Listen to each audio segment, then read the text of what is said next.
We'll be recording in a moment. Okay, let's go to the skeletal system. So, skeletal system, what's it do? It includes bone, cartilage, joints, ligaments. So, we'll talk about, first of all, bones. So, what does the skeletal system do? Supports our body against gravity, stores calcium, phosphorus, fat, produces blood cells, protects soft organs, leverage for muscle action. Okay, we got somebody coming in.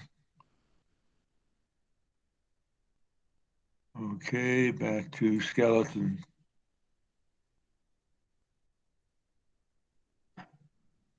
So, bone is 2% of body weight. It has collagen fibers and calcium phosphate for strength, additional strength. What type of bones are there on the macroscopic level? Long bones like the humerus, short bones like the carpal bones in the wrist, flat bones, the parietal bone on the lateral portion of the skull, and vertebrae that are irregular bones. Here's the samples.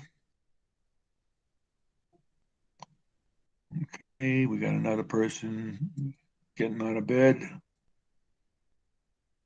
Okay, welcome. So back to the PowerPoint.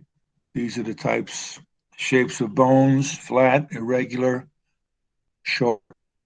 A lot of discussion of bones like the humerus. Okay, look at this list for a moment, and we'll look at an image.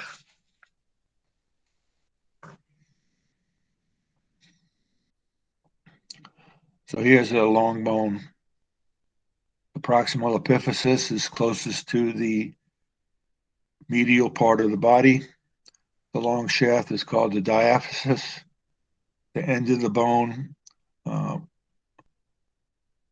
larger distance away from the medial part of the body, is a distal epiphysis. It's covered with a membrane called periosteum. The walls of the long bone are made of compact bone.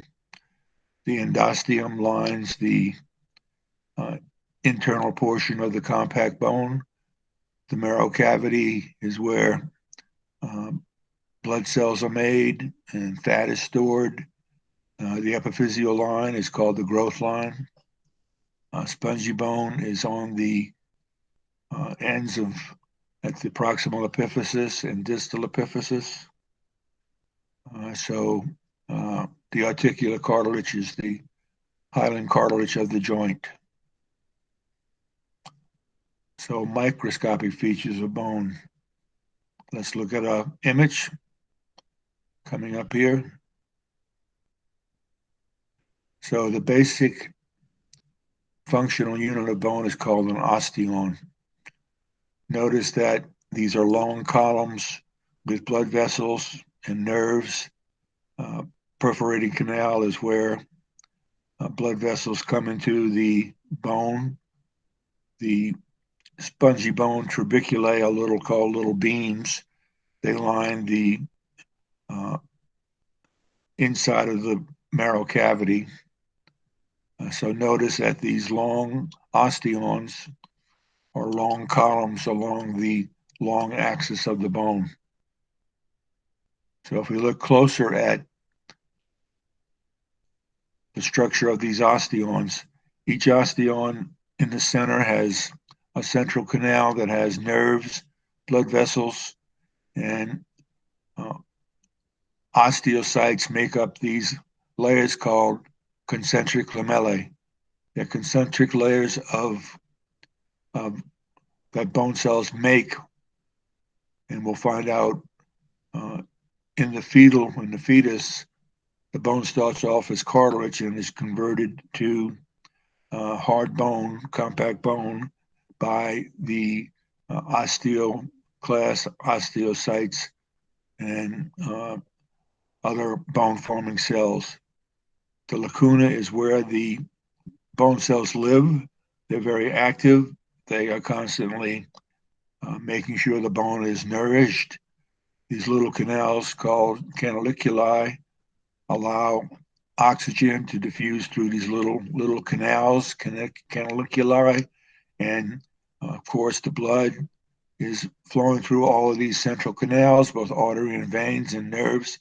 So oxygen has to get to all these cells through these little canals called canaliculi, and waste have to be moved in the other direction into the veins. And so that's the structure of a typical bone, of a compact bone.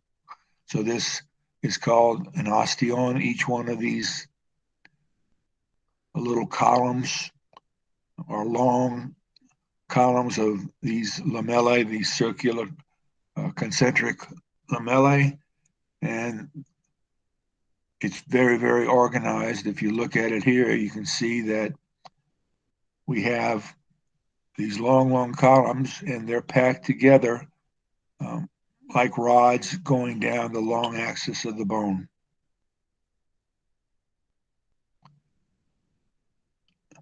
So spongy bone does not have osteon. It has trabeculae, various arches and rods. It's a developed branching network. It's very strong, and it contains red marrow for blood forming. So what are the important cells? The mature, after the bone is built, osteocytes have been moved into the lacuna. Lacunae is plural for the little cavities in which the osteocytes live after osteoblasts and osteoclasts have started the process.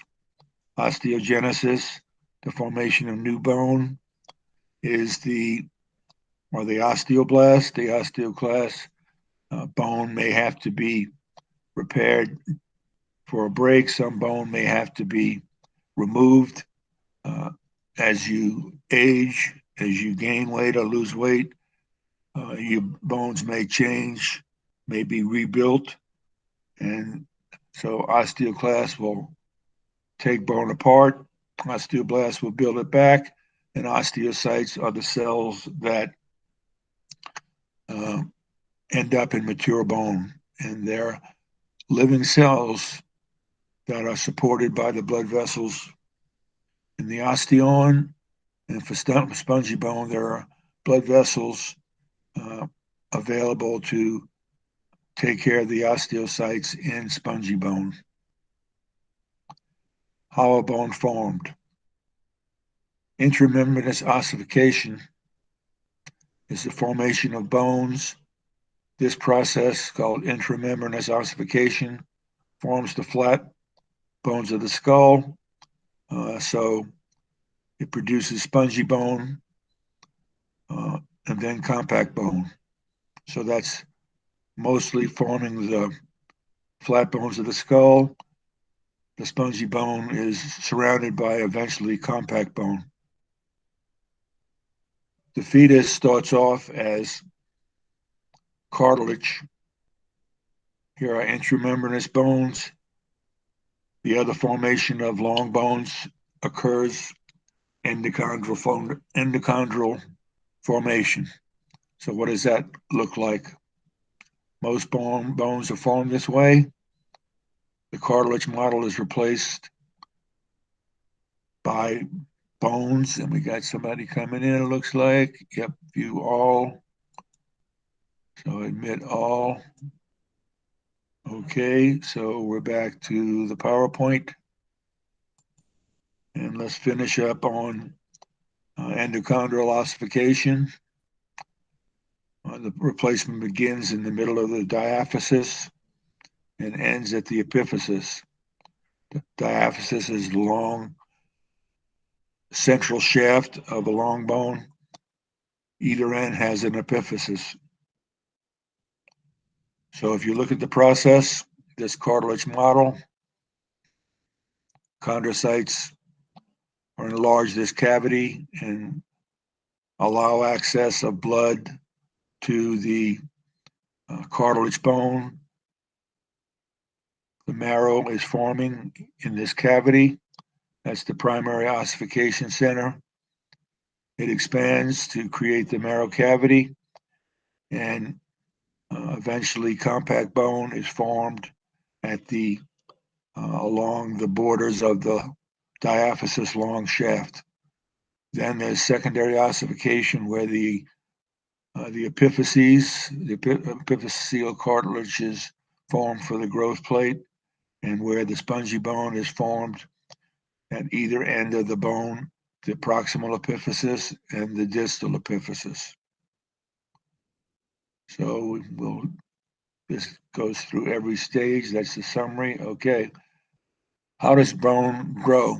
How does it get bigger? The inside bone is absorbed by osteoclast and broken down. And then, so the bone can enlarge its diameter by dissolving or getting rid of this bone lining the marrow cavity, and then can build bone to have the bones increase in diameter. Okay, let's go ahead and stop there. And we'll have our first recording. Stop recording.